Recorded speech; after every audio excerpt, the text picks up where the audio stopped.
அனைவருக்குமே வணக்கம். சற்று முன் கிடைத்திருக்கக்கூடிய ஒரு மிக மிக முக்கியமான செய்தி ஒன்று வெளியாகி உள்ளது.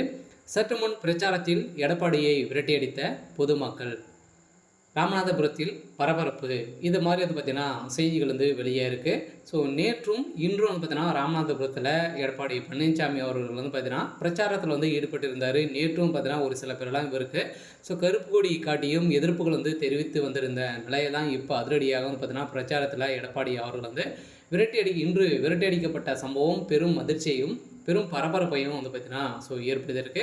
சில ஏற்கனவே நேற்றும் இன்றும் பார்த்தீங்கன்னா ராமநாதபுரம் மாவட்டத்திற்கு எடப்பாடி பழனிசாமி வரத்திற்கு கண்டனம் தெரிவிக்கப்பட்டு இருந்தாங்க. இருந்தாலுமே எடப்பாடி பழனிசாமி அவர்கள் பார்த்தீங்கன்னா அங்கு பிரச்சாரத்தில் ஈடுபட்ட போது அங்கு பார்த்தீங்கன்னா அதிமுக மீண்டும் ஆட்சிக்கு வந்தால் வன்னியர்களுக்கு பார்த்தீங்கன்னா 10% இடஒதுக்கீடு தருவோம் அப்படின்ற மாதிரி கொடுத்து வன்மையாக நாங்கள் கண்டிக்க போகிறோம் அப்படின்ற மாதிரி ஆர்ப்பாட்டங்களும் நிறைய போஸ்டர்களும் பார்த்தீங்கன்னா ஒட்டியிருந்த சம்பவம் அதிர்ச்சியை ஏற்படுத்தியிருந்து. இதை பற்றி தான் இந்த வீடியோவில் நம்ம முழுமையாக பார்க்கலாம். அதுக்கு முன்னாடி நம்ம சேனலுக்கு இப்போ தான் நீங்கள் முதல் முறையாக வந்திருக்கீங்க அப்படின்னா மறக்காமல் நம்மளுடைய சேனலை சப்ஸ்கிரைப் பண்ணி சப்போர்ட் பண்ணுங்கள். வாங்க வீடியோக்குள்ளே போகலாம். இப்போ பார்த்தீங்கன்னா வருகின்ற சட்டமன்ற தேர்தலுக்காக அனைத்து கட்சிகளுமே பார்த்தீங்கன்னா பிரச்சாரத்தில் ஈடுபட்டு இருக்காங்க இல்லையா. எடப்பாடி அதிமுக ஒரு மிகப்பெரிய பிரிவின் பிரகாரம் பார்த்தீங்கன்னா இப்போ ஒரு மிகப்பெரிய கூட்டணிகள் அமைக்க போகிறோம் அப்படின்ற மாதிரி பார்த்தீங்கன்னா எடப்பாடி பழனிசாமி அவர்கள் பேசி வர்றாரு. இதை தொடர்ந்து பார்த்தீங்கன்னா இப்போ அதிரடியாக ராமநாதபுரத்தில் நேற்றும் இன்றும் பார்த்தீங்கன்னா எடப்பாடி பழனிசாமி அவர்கள் பிரச்சாரத்தில் ஈடுபட்டு வர்றாரு.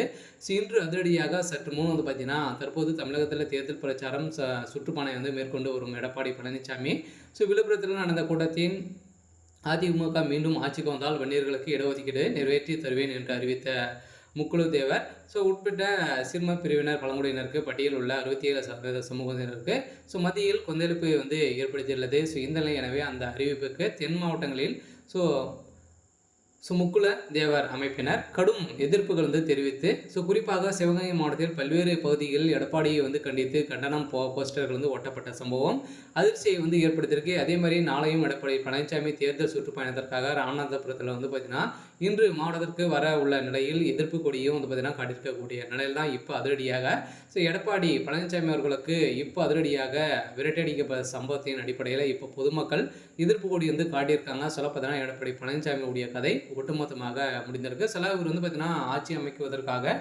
எக்கச்சக்கமான கட்சிகள் பார்த்தீங்கன்னா கூட்டணிகள் வைக்க போகிறதாக சொல்லியும் ஒரு மிகப்பெரிய இழப்பீடு நடக்கக்கூடிய அளவிற்கு தான் இப்போ நடந்திருக்கு. சில இப்போ பிரச்சாரத்தில் எடப்பாடி பழனிசாமி அவர்கள் பார்த்தீங்கன்னா ஓட விரட்டி அடிக்கப்பட்ட சம்பவம் அதிர்ச்சியை ஏற்படுத்தியிருக்கு. கண்டன ஆர்ப்பாட்டங்களும் நடத்தியிருக்காங்க. சரி, விகேஸ் இன்னைக்கான அப்டேட் இதுதான். மறக்காமல்